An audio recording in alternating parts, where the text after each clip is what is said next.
Hi everyone, this is Manish, and in today's video I'm going to talk about the second income category as defined in the book Rich Dad and Poor Dad, which is named middle income class.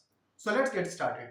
The first characteristics of this income category is that they have one or two sources of income. Now for anybody doing a job, the salary that they draw at the end of the month is their first source of income, and for anybody who is either self-employed or doing a business, the monthly income that they draw from the business is their first source of income. Now, where is the second source of income coming from?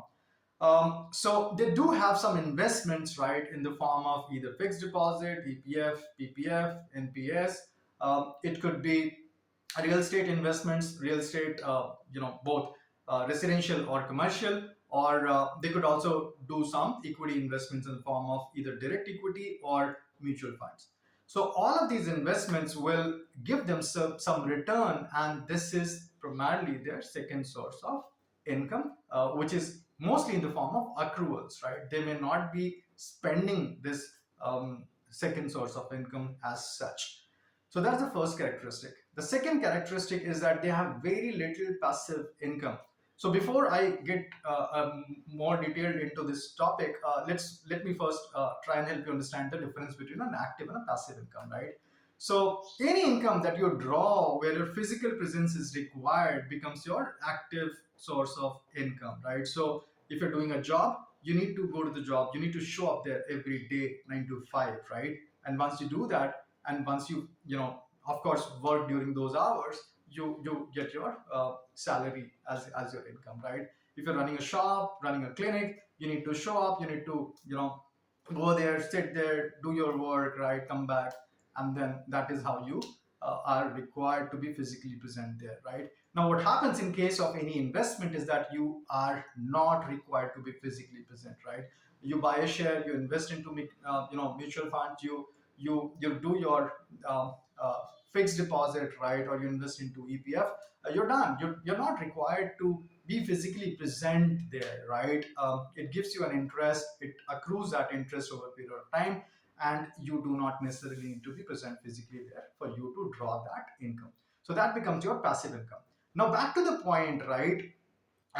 What happens in this case of this category of people is that their passive source of income is very little. Now, little compared to what? Compared to the monthly expenses, right?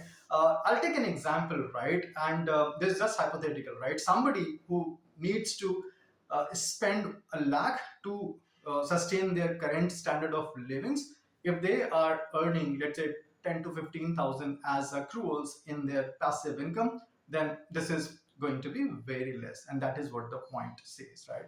That their passive income is very less compared to their expenses. The third characteristics of this category of people is they do not hesitate in taking any form of loans, right? Be it car loan, home loan, marriage loan, education loan, vacation loan, you name it, and then everything is available right there in the market right now.